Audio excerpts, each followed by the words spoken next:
Rush Cyberfunk is finally here.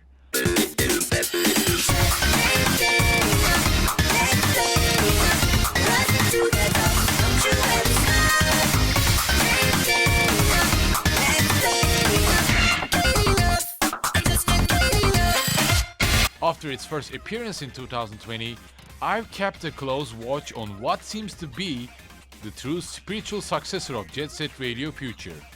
Developed by Team Reptile, the developer team behind Megabyte Punch and Little League Blaze, Rush Cyberfunk doesn't shy away from its roots. It proudly wears its inspirations on its sleeve, drawing heavily from the iconic Jet Set Radio series that first graced our screens in the early 2000s. From its cel-shaded artistry to the gravity-defying stunts, there is a feeling of homecoming for those familiar with the streets of Tokyo Toe. Whether you're a long fan of Jet Set Radio or not, Rush Cyberfunk is one of the most solid indie games of 2023. If you're a fan of Jet Set Radio, there is no need to worry. If you played Jet Set Radio and didn't like its gameplay, visuals or gameplay style, still no worries. Rush Cyberfunk itself is an independent, unique journey that would hook you with its cyberpunk skating concept. And to further focus on this connection with Jet Set Radio, the auditory genius of Hideki Naganuma, who crafted the beats for Jet Set Radio, re-emerges, promising an electrifying soundtrack that's bound to resonate with both old fans and newcomers alike.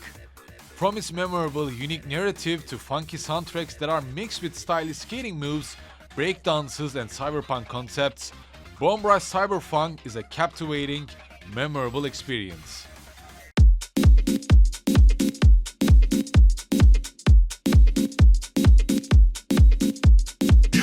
What Rush Cyberfunk absolutely excels in is its gameplay mechanics. The world is simply your skate park, allowing for a fluid combination of movement, artistry, and acrobatics in each and every map of New Amsterdam. A sprawling city with towering skyscrapers, bustling neighborhoods, malls, and underground hideouts. Here we follow Red, a graffiti artist with a mysterious past and even more mysterious cyber head. We start our journey breaking from the police force of New Amsterdam and quickly get decapitated by the gang leader, DJ Cyber. Now carrying a cyber head, Red joins the Rush crew and embarks on a journey to reclaim his identity and his previous, original head from DJ Cyber, all while challenging rival crews and escaping the ever-watchful eyes of the law. Starting from the streets of New Amsterdam, Rush crew strives to become Old City, the ruling crew of New Amsterdam, to reclaim Red's lost head. The structure of New Amsterdam, divided into 5 distinct boroughs, promises diverse experiences. From sunlit boulevards of Millenium Square to its layered malls, Pyramid Island, an offshore harbor surrounded with grinding rails, Mataan, a crowded downtown of New Amsterdam with skyscrapers, and Brink Terminal, a similar but a wide terminal map that resembles the Shibuya terminal of Jet Set Radio Future. In total, we have 6 big maps, all with their own collectible graffitis, challenges, own aesthetics and vibe. All connected with each other if you ever feel like just skating around, gathering combo points while listening to funky music. If the gameplay is the heartbeat, the city itself is the very soul of Rush Cyberfunk. The city of New Amsterdam is alive, but there is not much interaction with its residents. There are many secrets and many challenges to complete that would let you unlock music, graffiti art to perform, or character colors for customization. The whole gameplay progression of Rush Cyberfunk can somewhat give you the feeling of Tony Hawk's American Wasteland or just Jet Set Radio Future, with the narrative being the main focus of the game. The very first members of Rush crew, Red, Bell and Trice, first reached the territory of Frank's man-made customized gang that is based in Vernon Hills. Red does cool tricks with a skateboard, Bell just grinds around with inline skating, and Trice uses his stylish BMX to perform tricks.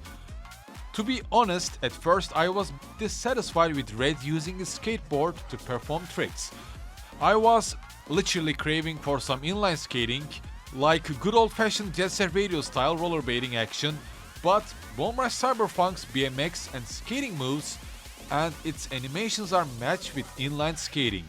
Possibly, BMX's animations could satisfy you the most, and maybe for some even the best, so I would recommend you to give it a try.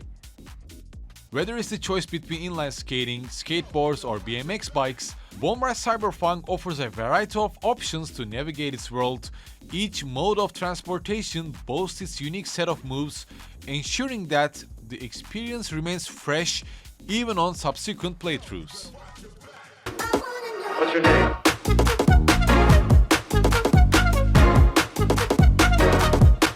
Bone Rush Cyberfunk doesn't just deliver gameplay-wise, it is also a visual treat, drawing inspiration from retro-futuristic aesthetics. The game presents a neon-infused city that is both familiar and alien as well, and rather different from Jet Set Radio's dystopian Tokyo To. Although New Amsterdam and Bone Rush Cyberfunk has corrupt and cyberpunk-themed police force, overall concept is more inclining on colorful, vibrant atmosphere.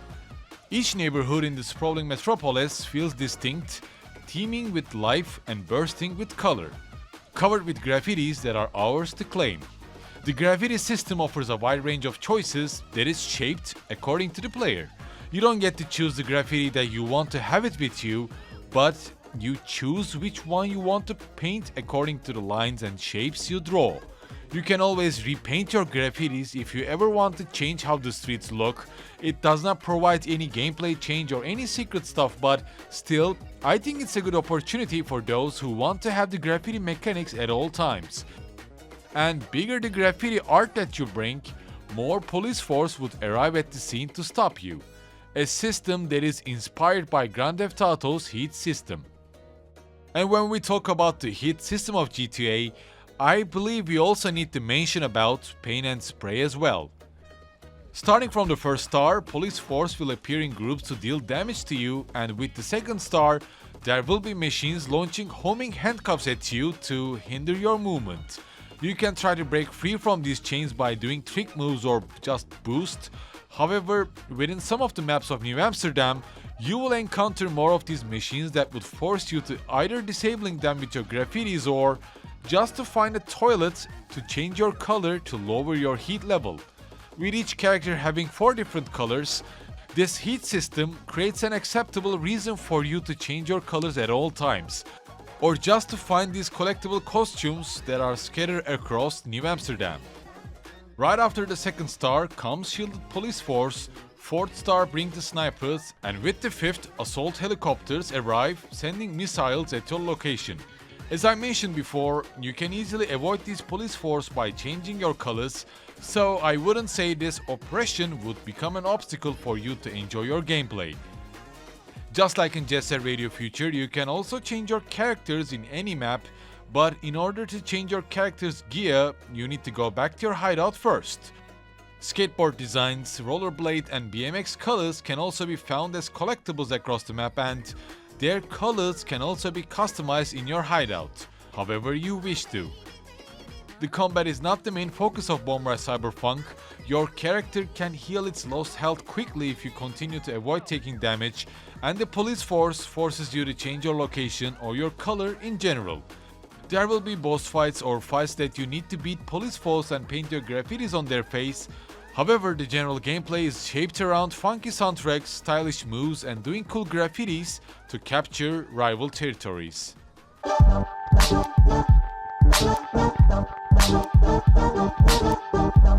However, as much as the city itself is a central character in the narrative, the individual character designs deserves a mention.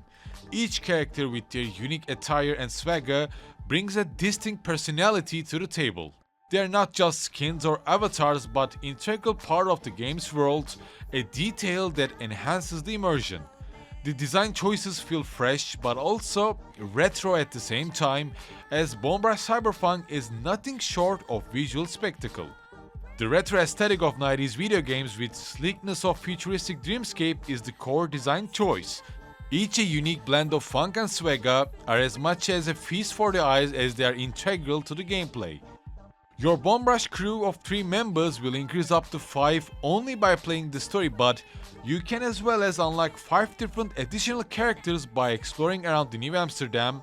However, each and every character carry the same attributes, their health, the amount of combo points that they can gather are the same. The Jet Set Radio series was legendary for its soundtrack, and Bomb Rush Cyberfunk had big shoes to fill in this department, and it doesn't disappoint at all. On the contrary, Bomb Rush Cyberfunk might have even did a better job than Jet Set Radio. The soundtracks perfectly capture the game's essence, its mysterious cyberpunk narrative, its wicked plot twists, and Red's journey to reclaim his lost head.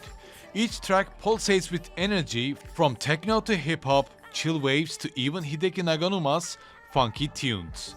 On the other hand, you can change the soundtracks from your cell phone, play your favorite music as much as you want. In my case, I Wanna Know, Consent Milk, Watch Your Back and You Can Say Hi are played on loop. I hope there will be more tunes and characters added as DLC contents in the future as well. I don't mind supporting Team Reptile as much as I can. And packed with vibrant environment, memorable characters and funky music, these aspects set the tone, create the mood, and become an inseparable part of the gaming experience. As the players progress, they will find the music dynamically change, echoing the game's pace and subtly narrating the story. And if I were to go back to narrative, while our primary objective revolves around tagging and exploration, claiming the rival gang territories, the narrative woven into Bomb Rush Cyberfunk is surprisingly deep. New Amsterdam isn't just a playground, it's a living entity with its own tales, its struggles, and its victories. While Bomb Rush Cyberfunk doesn't show a story down the player's throat, the narrative is there for those willing to seek it out. I think you will be satisfied with Red's journey against DJ Cyber while clashing against the other rival gangs. In an era of high-definition graphics and multi-layered narratives, Bomb Rush Cyberfunk deserves to be mentioned as it stands out as a testament to the golden age of gaming. While it draws heavily from Jet Set Radio, I think it's quite unfair to label it as just as like a spiritual successor. Bomb Rush Cyberfunk is its own entity, and I think calling it a spiritual successor only might even betray the developer's love and vision for this indie masterpiece. As Bomb Rush Cyberfunk doesn't merely rely on nostalgia, but also forges its own path. From the exhilarating gameplay mechanics to visually captivating art design and the toe-tapping music, the game delivers on all fronts, marking it as one of the best indie games of 2023.